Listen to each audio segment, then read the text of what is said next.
cup at a time. Yeah, this is tea time. Yeah, making a difference. One cup at a time. Tea time. So be sure to grab your tea, grab a seat, and tune in to Miss Liz. Tea time. Making a difference. One cup at a time. Tea time. Yeah. Tea time.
Well, good afternoon and welcome back to Tea Time with Miss Liz. That's right. We were here this morning with Dr. Jeffrey Scales talking with the amazing dermatologist out in the United States. And now we're here joined with the beautiful Mona Baker from the United States again. That's right.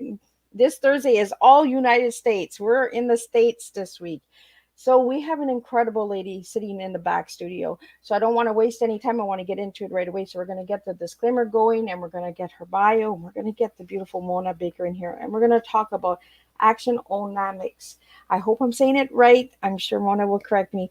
And I am really, really excited about today's tea time because we're going to learn about movement. We're going to learn about the action of our bodies. And I feel we're going to have a really strong cup of tea because we have a beautiful, beautiful, incredible lady in the background. So the disclaimer for Miss Liz's Tea Times live show. Miss Liz myself is going live using StreamYard. Before leaving a comment, please grant StreamYard permission to see your name at StreamYard.com. Please be advised that the content brought forward for any Tea Time show hosted by myself, Miss Liz, is always brought forward in good faith. However, may bring forward dialogue and opinions that are not representative of my platform. The facts and information are perceived to be accurate at the given time of airing. All Tea Time guests and audience participants are responsible for using their good judgment in taking any action that may relate to the discussion. The content brought forward may include discussions for somewhere they may be emotionally at risk. It is significant to know that this show is engaging in discussion forums only to offer and inspire awareness and connection and is not providing therapeutical advice. If you have any questions about the disclaimer or the panelist discussion, you may freely contact me, Miss Liz, through my email at bookingmissliz@gmail.com. Moving forward, should you choose to voluntarily participate in today's show in any aspect, I myself, Miss Liz, welcomes you. And should you decide that the show is not made for you at this time, I will see you at a later show at a later date and time. Again, all tea times are done on Thursday this year in 2023. And if they're not on a Thursday, it's because they are a rescheduled tea time. So now let me get Mona Baker in here. I'm going to get her to introduce herself. And if there's a couple things that are missed, I'm going to read them off of the bio, but I really want to get her in here and I want to really get moving because today we're talking about movement. So I really want to just move along. So welcome, Mona. It's an honor to have you here. It is a great honor and pleasure to be here. Thank you so much for this wonderful invitation and opportunity to experience Miss Liz Tea Time. So Mona, could you share a little bit on who you are and how you got into all of this actionomics? How I got into actionomics? Well, how I started my life was I discovered that I had quite a passion for dance. And I followed that passion, realizing it as a ballet dancer. It had an expressive, uplifting way. I just loved dancing ballet. And I had the wonderful opportunity to dance with several amazing companies. The most notable was American Ballet Theatre, and I just loved it. So, but unfortunately, on my second year, I experienced a career-ending injury. And for 6 months, I had this issue in my foot that I was unable to put my point shoes on without developing so much inflammation and swelling. I just couldn't move my foot. So I went to many, many different doctors, and they were unable to assist me. They didn't really understand what was going on with my foot. And so I didn't, after 6 months with APT, and of course, not wearing point shoes, was not fit and able to be one of their dancers.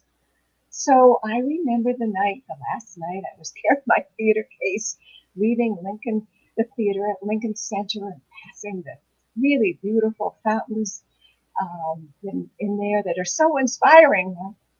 They weren't inspiring me that moment. But as I turned to walk home, I said, I don't know where I'm going.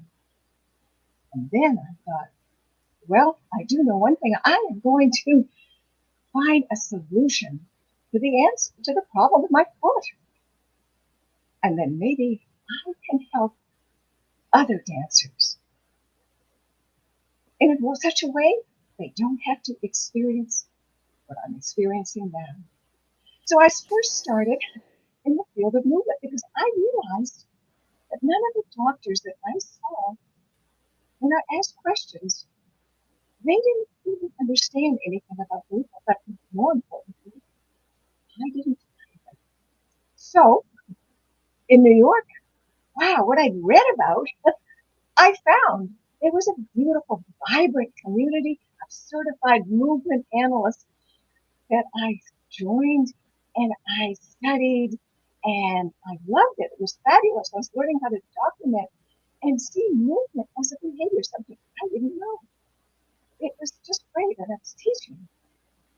But Miss Liz, I still didn't have an understanding of what the problem was with my foot. So somebody said, well, why don't you go to this podiatrist? And so that's what I did. And when I walked in to see this podiatrist, I said, I don't have an x-ray. Oh, he said, I don't need an x-ray. Just show me your foot. Oh. And he said, wow, I see what the problem is. He said, the second bone is longer than the first bone of the two bones in your feet. So it created pressure between the first and the second bone in such a way that it was causing so much inflammation and irritation. It was a huge swelling. And he said he could create a little prosthetic device, which is what he did, and it would separate the toes that went to this area, and he thought that would help me. So when he said that, I was very excited about the possibility of having it help, but more importantly, what he said about the proportioning of bones and body parts. I have never thought and realized how critical that was for the human body and moving. And I suddenly began to understand something from a different perspective that I didn't understand before. And it was great, but it still was not the solution that I really was looking for. But from that, I did learn that maybe if I looked at movement as a behavior and all the different percepts and everything that I learned from it, then maybe I could see it differently. And that's when I got the idea of organizing it into a language.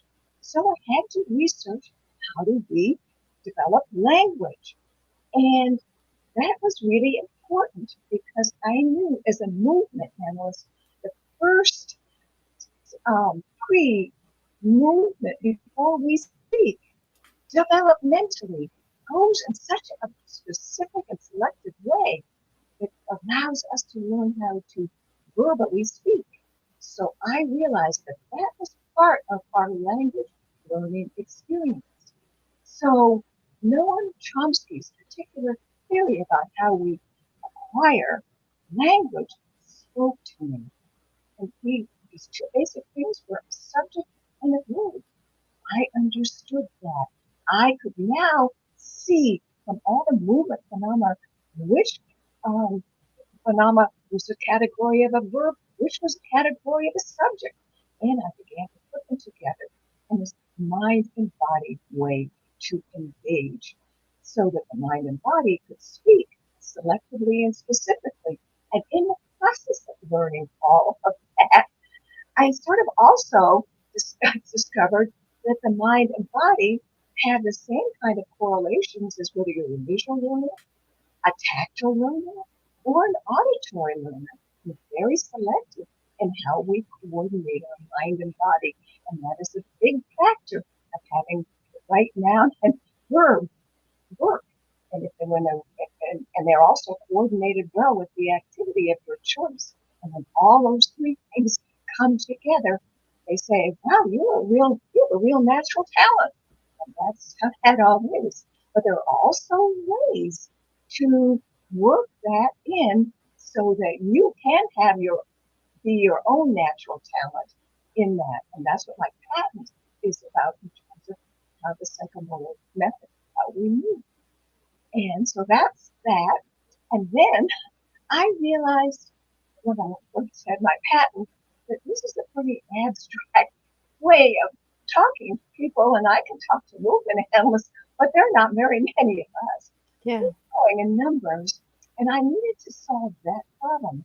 So one day I had an idea of creating a unitard, a garment where we could choose to put symbols on to represent the selective mind and body engagement. And I am wearing, I call it an acretica, and so I am wearing such a garment now. It has the markings for the ballet dancer, which we use a lot of the joints.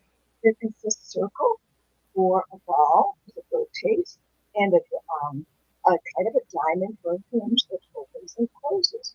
And then you Oh, them together and you have the line moving and you begin to see this moving instrument moving and you begin to see the visual design that the body parts are describing in space and they create beautiful geometric patterns that when you're not aware of that you don't really notice them because as a dancer you're codifying them at steps positions and poses this that's not movement per se, that's dance. But when you add the elements of movement to it, and in this case, the visual design, you add another whole dimension of the human expression and experience to it. So that's how the actionomics and athletica work hand in hand to teach movement as a behavior and for ballet dancers, but I work also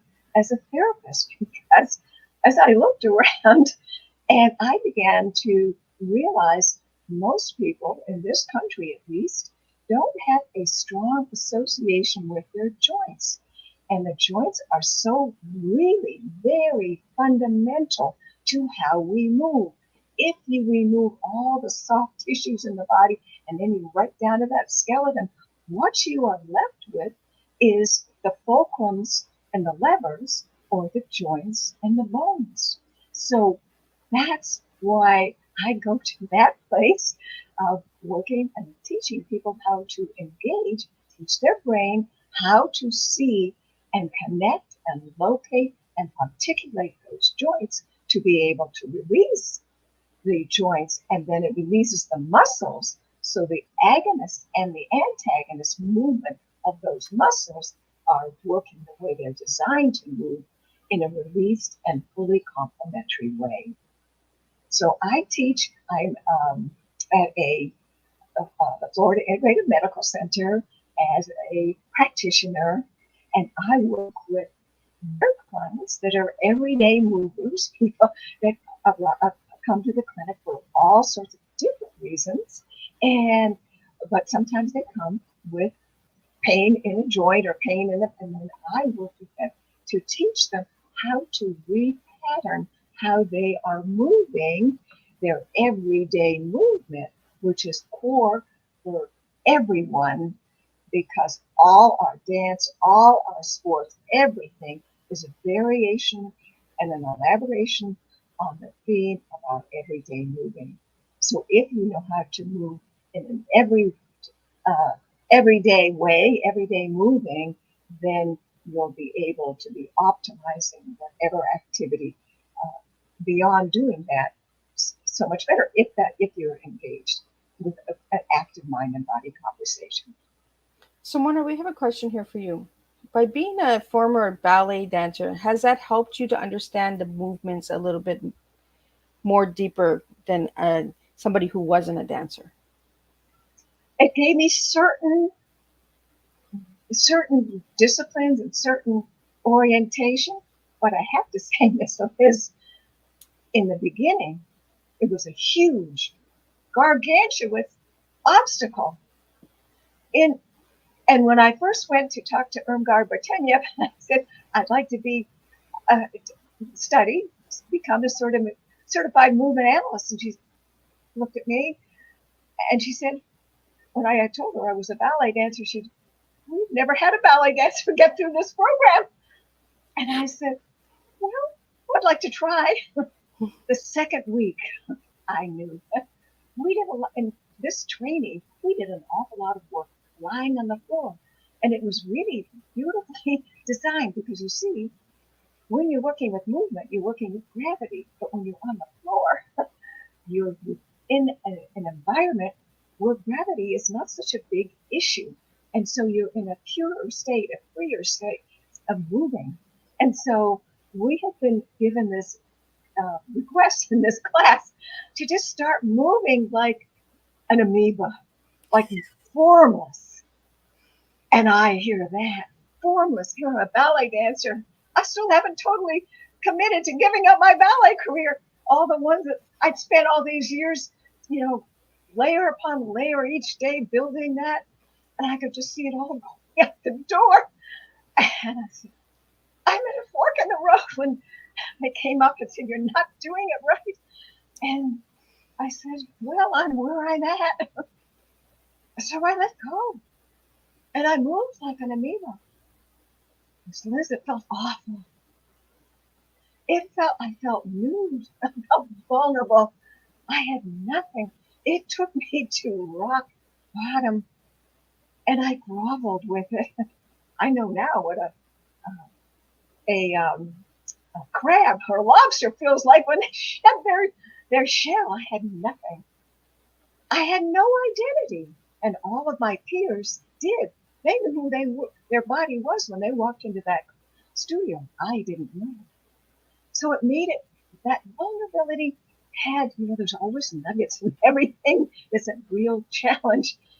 And I wouldn't go back to the other. I kept going forward, allowing myself to be vulnerable, because it took me to having and discovering a different way to organize and have a conversation with my body. And at the end, I successfully completed the program, and I thrived in it because I allowed myself to let go of who I was and all of that has been so special as a dancer. Let go, relinquish that, and have the faith to go forward and trust that what I was going to learn was much greater than I knew before. And I was going to take that risk because I'm a little bit of a rebel. Which I want to get into because you're going right into it, Mona. I asked the guests what their favorite colors and one word to describe themselves, and Mona gave me the word rebel with a cause. So I want to get into this rebel with a cause. So what does rebel mean to you, Mona? Rebel means going upstream, taking a risk, challenging yourself in a new way, and you don't necessarily have somebody to model how to do it because you're doing it your way. And in my case, the cause is to bring movement, as I understand it, to the world. Because, Miss Liz, one thing that the COVID whole pandemic, it was an amazing learning experience for all of us. Yes. I mean, yours truly didn't know anything about going online, and I couldn't do my practice anymore at the holistic medical center. So here I am online, but it was a wonderful experience. I struggled and everything, but I learned a lot. And also, I'm observing all of the time while I'm having this experience. And I learned how to be therapist and do that online and everything. But I also am on, you do these beautiful networking groups, and they're kind of funny to meet all these amazing people. But I also noticed that when we are sitting in front of a screen, a two-dimensional screen, day in, day out, our brain begins to get retrained as to who our body is. Yep. And it is a two-dimensional body. It is a body without a volume. And that's a tragic thing to do, because a body without a volume isn't breathing very well. Because breath is about creating and bringing volume, a sense of volume, and shrinking and expanding and giving you pulse and such. So in this very artificial environment, we are losing and becoming disconnected in a really authentic way with our bodies. So in all of this, I'm saying, wow, there is a real problem. I need to do whatever I can, my part in life, with what I learned, to share, because what I know is movement, and this is so exciting. It was transformative for me. It's been empowering for me, and it's given me new action. My tea, I want to serve that tea to as many people as I'm able to, because when they discover how the mind and body go on, it's really exciting. I see the lights going on, and like when someone's teaching, and and you see that they just lift up and they start to glow, and that's what I really, really enjoy. So I'm a rebel with a cause to bring the transformation, the empowerment, and the action, the tea of movement to as many people as I can. And I And a just lot love the to way you cancers. just served your tea, Mona. Like you just floated right in like a smooth cup of tea. You see how she did that, guys? She just moved it right in, because Miss Liz didn't even ask her what her tea was. She just slid it in. And I love it because you're actually opening the minds of how important it is to move. Even during the pandemic, we all stood still for so long that our minds started to shut down and started to process differently, you know. And here we had all these openings and doors that were opening and opportunities that were coming in a different way. So we were like, oh, I don't know. But we learned so much. The process of being vulnerable and raw and trying, exactly like what you did when you started doing this whole transformation. Like it just flows like a nice sweet cup of tea. Like I just love this tea. Like I love when the guests really have a beautiful tea, and you truly have a beautiful tea, Mona. Thank you.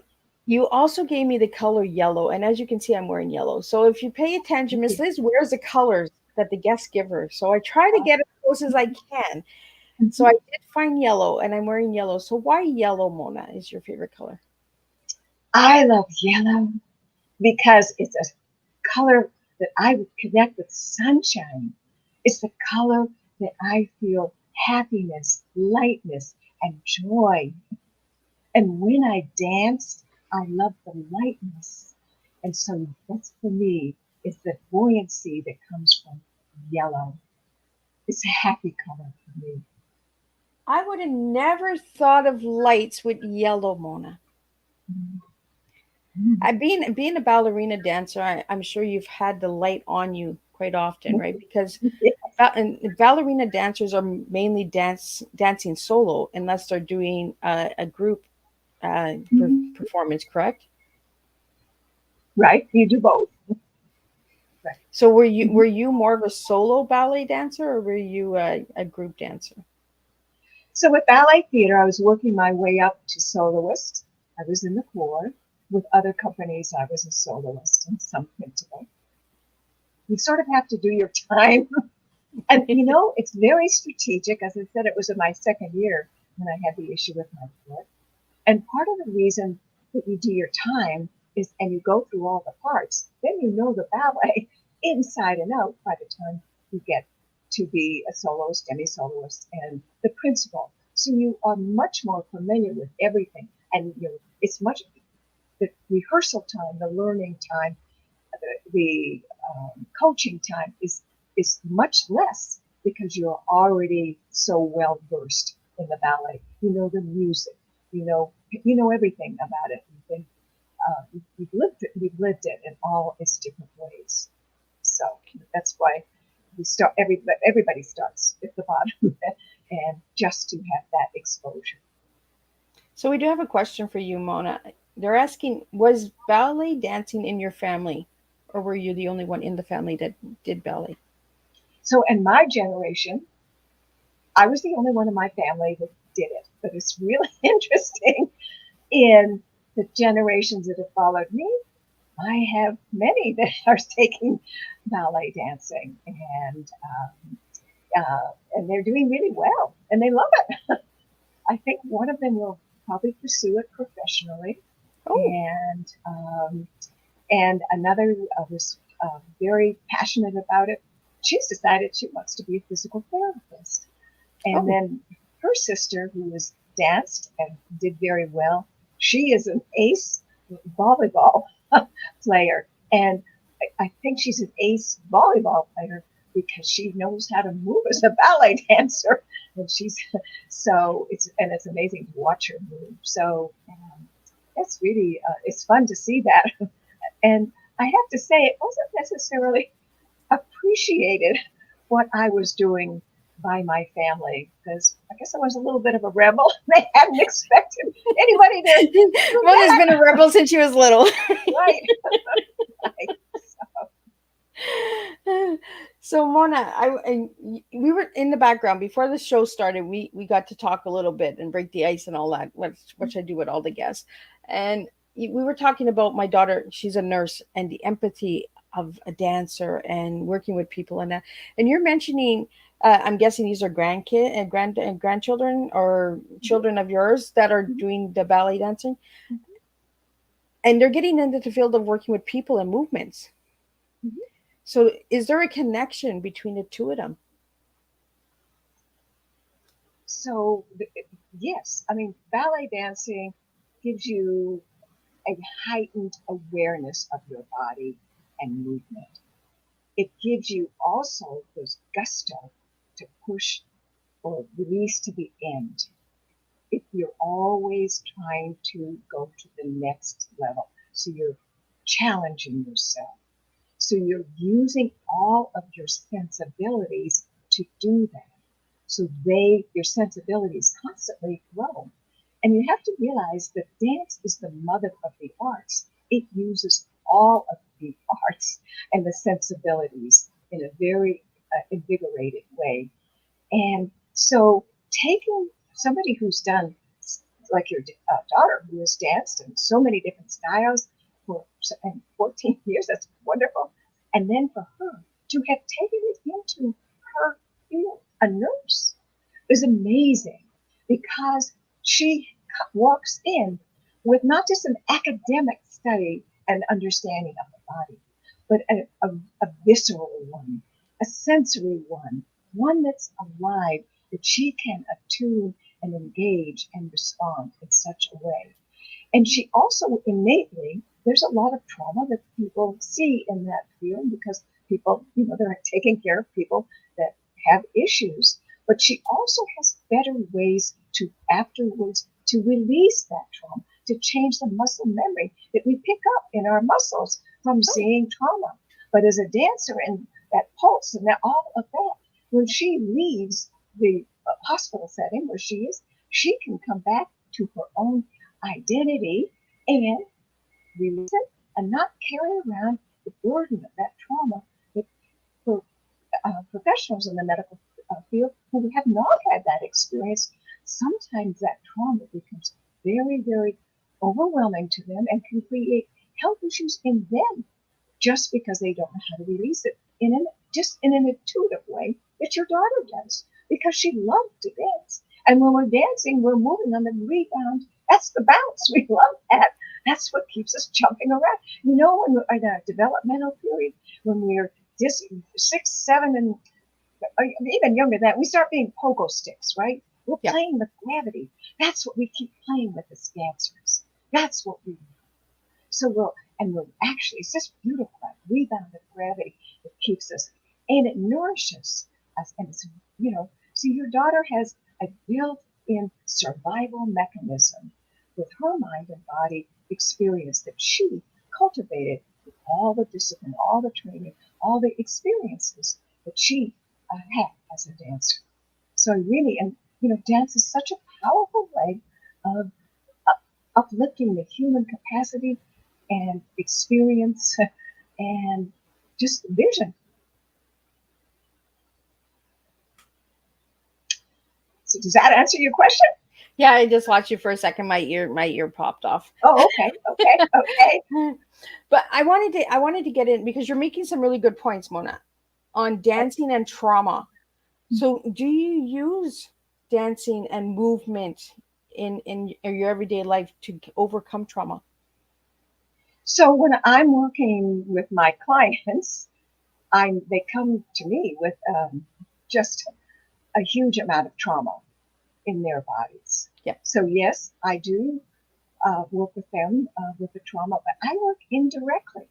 Sometimes there's a verbal conversation about it, but more often they will tell me, and then I will take what they will tell me, and I will put it into movement, working with their joints. Because as I said, when we work and we engage and we retrain the brain to where the joints are, we begin to set up a whole new mind and body conversation.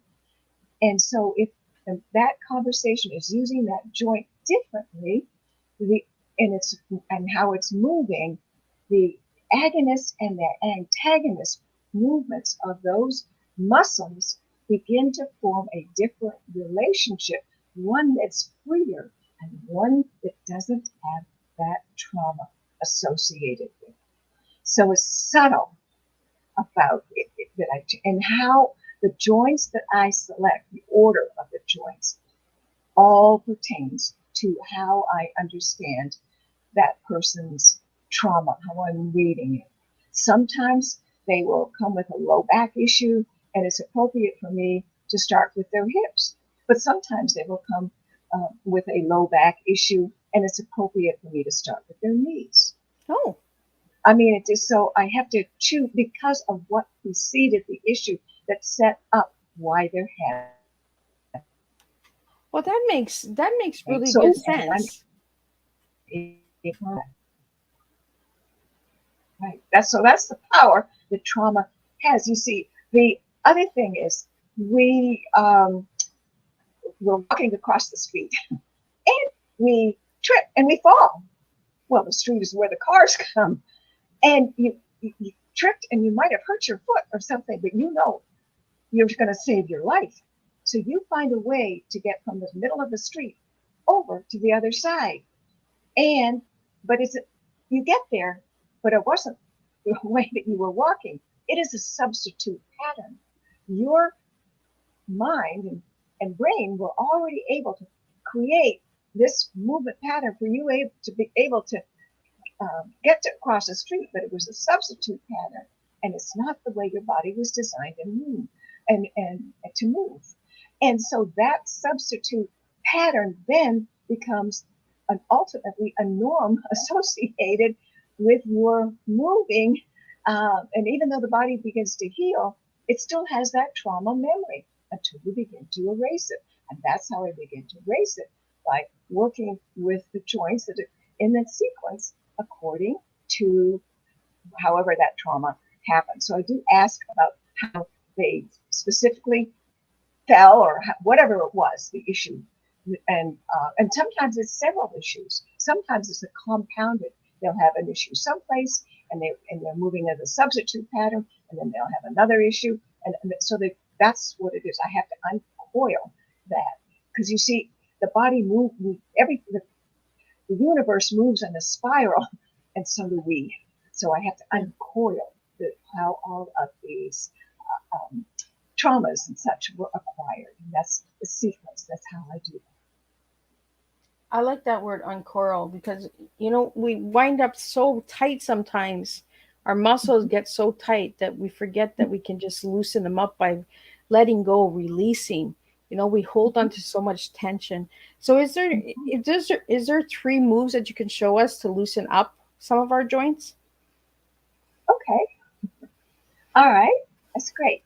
So I'll teach you how to, entrepreneurs generally have problems with their neck. They have problems with their neck, they have problems with their shoulders and their low back. So I'll teach them how to release the neck. And I think that's really, it's not just moves, it's just it will take me a little while. So if we can do that, I'll be delighted. So, okay. So if you just turn your head from one side to the other. Okay. Mm-hmm. Mm-hmm.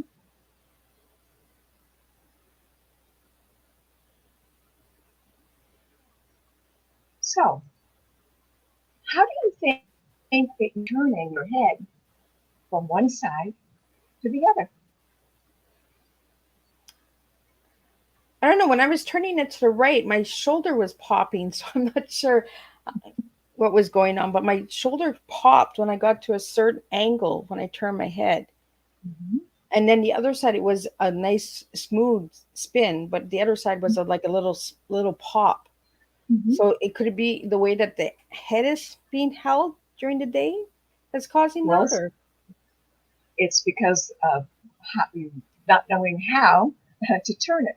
So are you using your neck to turn your head? How do you think you're turning your head? yeah, I'm using my neck. You would I'm using my neck, am I not? That's what you're telling me, right? That's what it feels like when you're turning your head from side to side, right? That's what Yeah. I'm asking. Okay. Well, of course, the neck has 7 vertebrae in it. Oh, well, look at that. It's not really designed to twist, but we try to twist it because we don't know how to use the joint to turn the head. Oh, And there is a joint to turn the head. And you see, we learn how to turn our head from imitating everybody else, the people that are around us when we're very young, and they're twisting their neck. So we start twisting our neck. So we never really learn how to do it. So at the base of the skull is the joint is located at the base of the skull and the top of the spine. okay. And at the base of the skull, you have a socket. And at the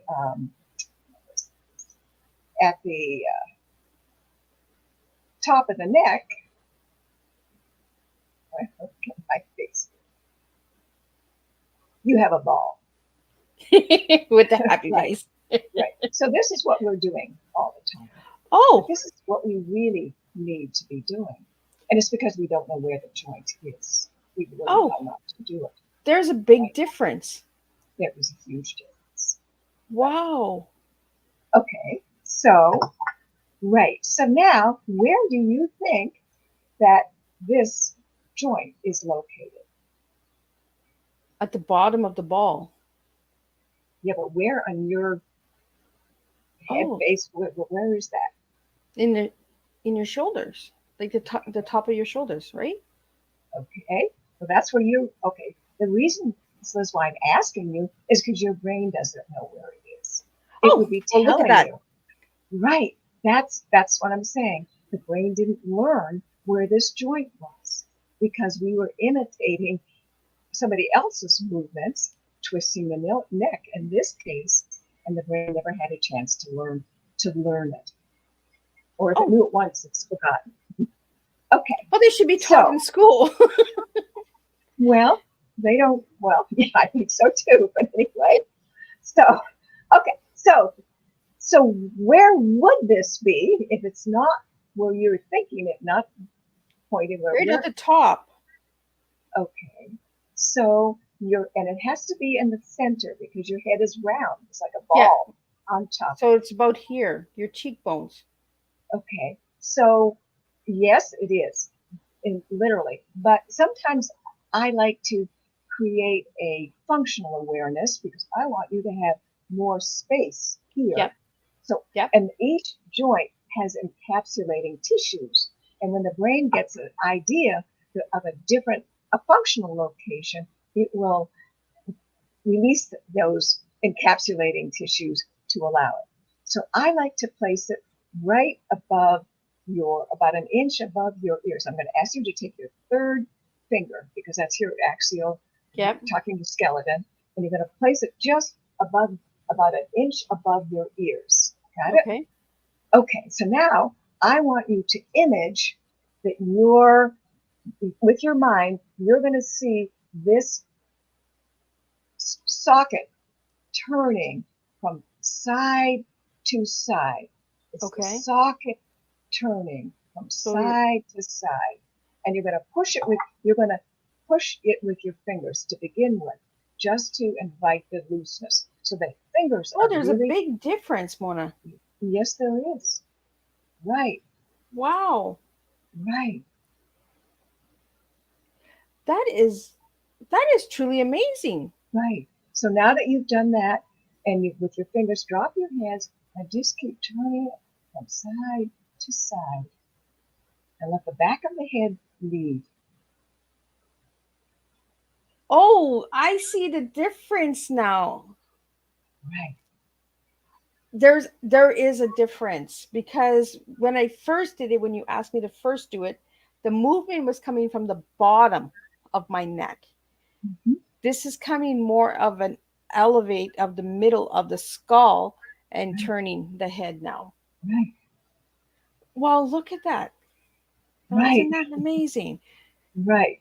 So that's side, but the head can move up, down. So let's take this again, and we're going to have this time, it's going to go here and here and here and here for your head to go up and forward, backward and forward. See if you can do that. Right. Same place. You can put your fingers there if that helps. Right. Oh, there's a big difference. Right. Without And my then, fingers, there's a difference. It's uh-huh. almost like my neck is like Right, right. So it's we're going to it go doesn't back. find a straight flow. Right. It's got like a little crooked to it. Right. So now, when you go back, does it feel heavy? When you put the Rotate your head. fingers, Does the head feel heavy? And no. then does it come light? Okay. Yeah. What happens when your head comes forward? Back and forward. Is the head Oh, heavy? oh, there's a weight difference. Right. What do you think that is? What is that? It's gravity. Oh, well, look at that. It's really critical because we want to move on the rebound of gravity, and the head is the heaviest body part. And so if your head is like this, you're compressing your body, which is why we see so many people compressed because the head is it's not aligned, and gravity's not lifting it up. So you find that sweet spot where it's light, and then you move and you stand up. The head is leading. You're following gravity. Gravity's picking you up. We want to move on gravity's lightness because that's how the body it moves in the easiest way. It's what it's designed to move, and So it how come the allows brain doesn't? Mona, how come the brain doesn't know where our joints are?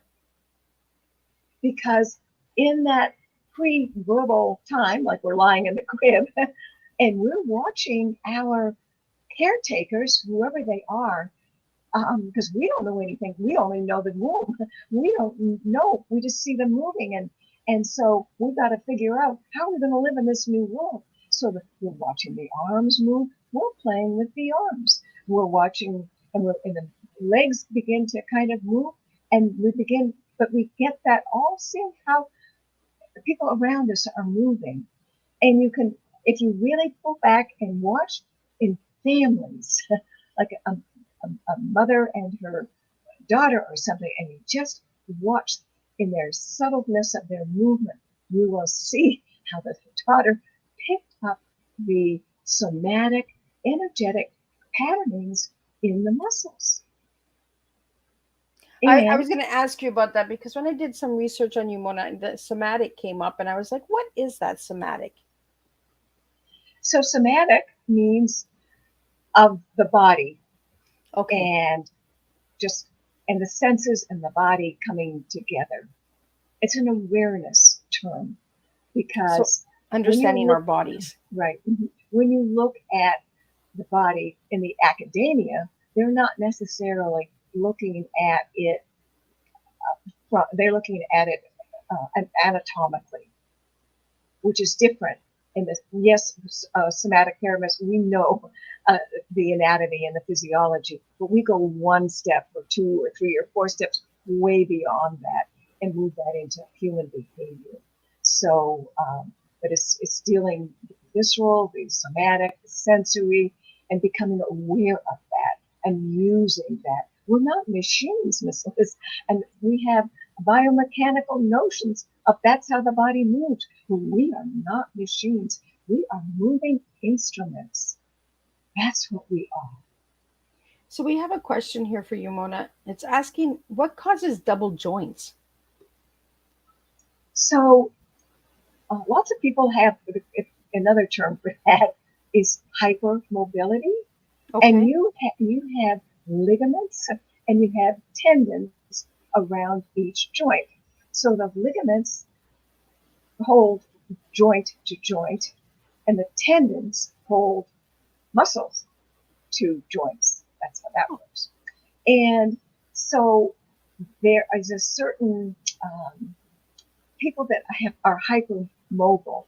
Their soft tissues, they don't have quite as much manganese in them. Oh, manganese is a strengthening mineral. It's a really critical one, and we don't seem to have it as much as we did in previous generations. So the soft tissues don't have that strengthening manganese, and so they stretch out.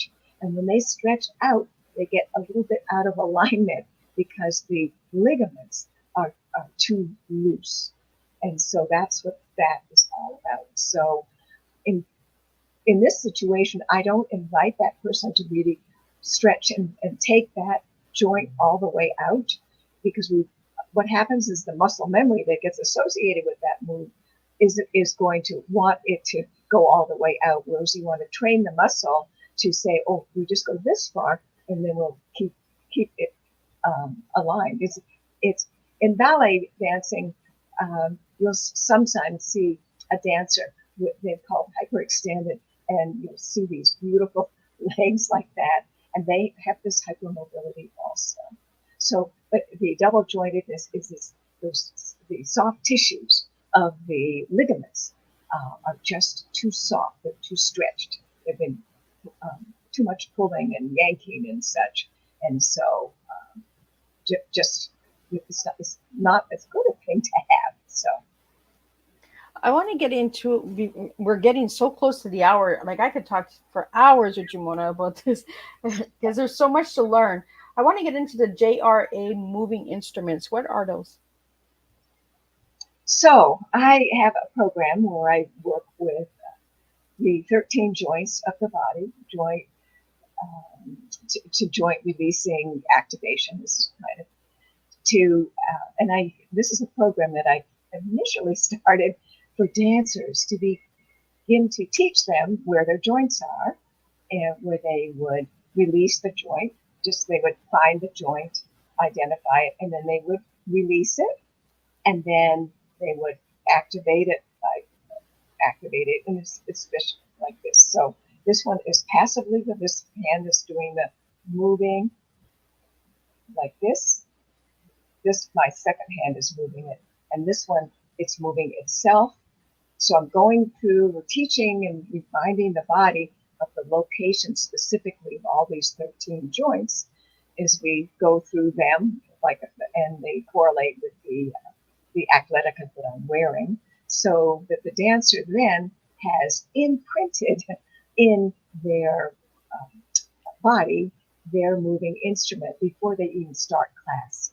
And in the act of doing the passive and the active joint articulations, the body gets really warmed up and you are not pulling, stretching. I have an issue when a dancer takes a muscle and they just pull and pull and pull, and they tell you to go beyond that pain.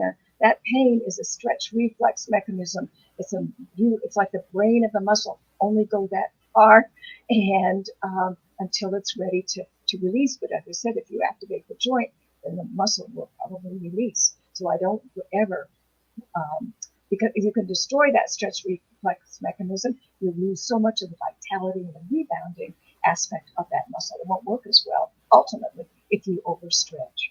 So anyway, the JRA is to set up a prep to move up the body. And I shared it with a really well-known gentleman, Dr. Les Knight, just a casual moment. And he was so impressed with it.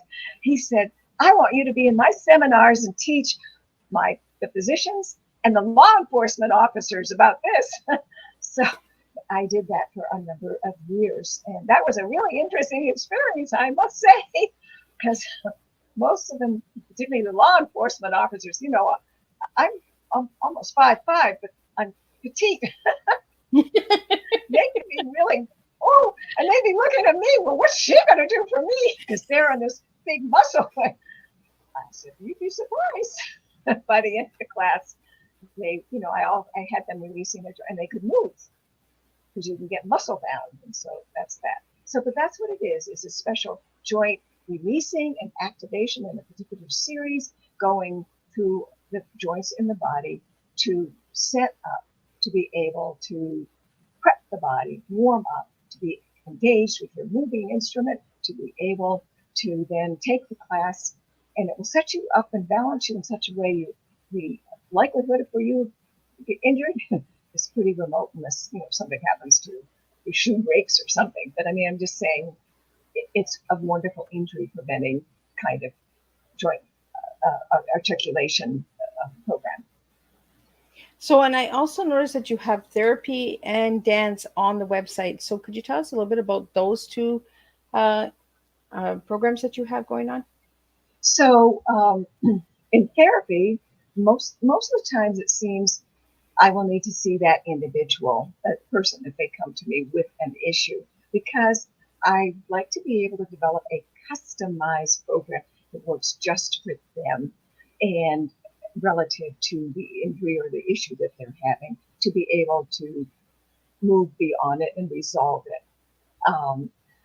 I teach in the educational ones, I will teach them about the joints, and I'll teach them about the JRA. I'll teach them all of these things in that kind of a setting, in a group setting, and I do that. I have a program for dancers I call Love Your Feet, because that's where most of the injuries are happening now. So I teach them about the 26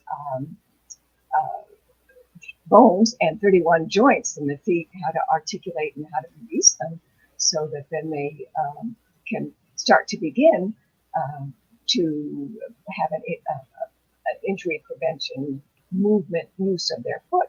But then if somebody comes to me with an injury, then I will really need to take them much further than that and introduce them to the 4 arches in the foot and move ahead on that, so that then once they get those 4 arches activated in the way that we need to, and we connect into the arches of the body, because there's a whole art system in the body that we actually move on, that will really help them to move much more easily. So the therapy and the education, it's it kind of is just level of specificity and could be individual is probably where that line stuff is between that. That So, makes Mona, sense? if anybody wanted to get a hold of you, do you do like virtual assessments as well, or do you do them all in person? Oh no, I do a lot of things online. I do virtual. You do It's virtual? fun, right? And they work really well because I use models. I didn't know whether it would work, but because you get so easily focused on just seeing the model up front, and just like you really saw that. Whereas sometimes if I'm in a big room and I'm doing a workshop and it's this little tiny thing, it doesn't have the same kind of impact on your brain to have that as powerful a message. So yes, I do. So do you go into schools and do any programming or anything like guest speaking in any of the schools in the States? Or I haven't done that yet. I'd love to. It's interesting when you have something new and you haven't necessarily come up through the academia. I have some academic background, yes, but not the academic that they would want me. And it's kind of an interesting challenge. So I would love to teach wherever I can go and get an invitation. Certainly. yeah, because I'm just thinking, just in that short time that you showed me with my neck, moving my neck and all of that, how important that would be to bring into the phys ed classes, before we start doing exercises and all that. That could be like a warm up of moving the Right. joints and that. That's where I really see that in like learning the younger generation of understanding our joints. And do you think that would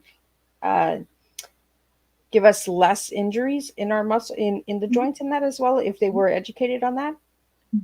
And it gives us actually more leverage. We have more power when we're using our joints, more power than ever just using the front force of muscles.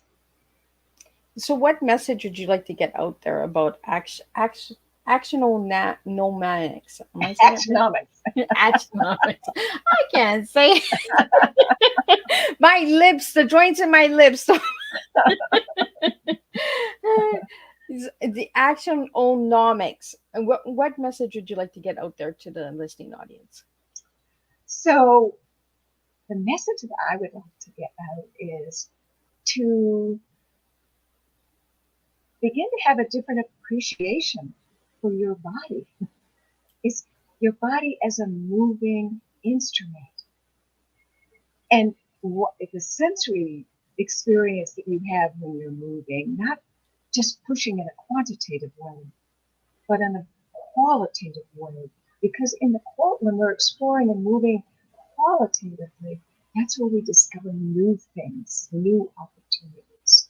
So not to push the body. Yes, to have a mind that can read it, but not to push it. Allow the body to be it's huge, it's big, and allow yourself to get out of your mind, because so many of us are in our mind. When I work, I'm also a patient advocate at the Holistic Medical Center, and I work with just the patients there who are really, really ill. And you can't heal your body just living in the left side of your brain, seeing the disease and the names of the disease, having that chime through your body. You need to move over and see your body from the right side. See it healed. See it full. See it, the volume. See it alive. Feel gravity lifting you up. Allow the lightness. Allow yourself to be joyful. We were joyful when we were children.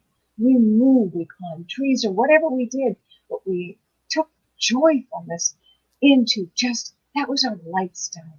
And we need to bring more joy into our lives, not thinking about living and feeling it in your body, not pushing your body, releasing it, acknowledging it, and just be uplifting and put a smile on your face, because the body's lighter also.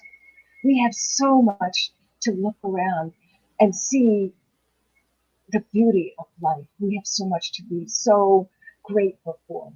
To take that, feel it, own it, and own it not in your mind only, but in your whole mind and body and spirit.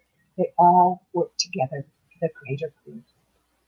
Well, I want to thank you so much, Mona, for sitting and showing us and talking to us about the movements of our body and, learning a new language. And I love that phrase that you said, appreciate your body. We really got to start appreciating ourselves. Appreciation goes a long way, and there's so many different ways. And Mona has shared it today on Tea Time. So reach out to Mona if you'd like to know more. Check out her website. And again, I want to thank all the listeners and supporters who tune in to Tea Time each and every Thursday and who tune in on the rescheduled days. I really appreciate all of you guys. So I want to thank you. And Mona, thank you so much for taking the time to sit with me and getting me to understand a little bit more about actionomics. I think I said it right. I'm not. I'm getting there. I'm getting there. So if practice, repetition will get me better. Right. So I want to thank you again. Don't leave. I'm just going to wrap up the live, and I will see everybody tonight at 7 with the last and final tea time of this week with Ryan Joseph Kopyar, and he will be speaking about pain to purpose. So it's a really interesting topic. You'll want to tune in for that one as well. And it closes up the evening, so you can grab yourself a glass of wine and just join me and have a cup of tea with Miss Liz.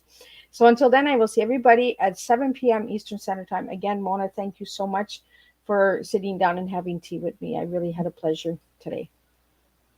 It's been fabulous. Thank you.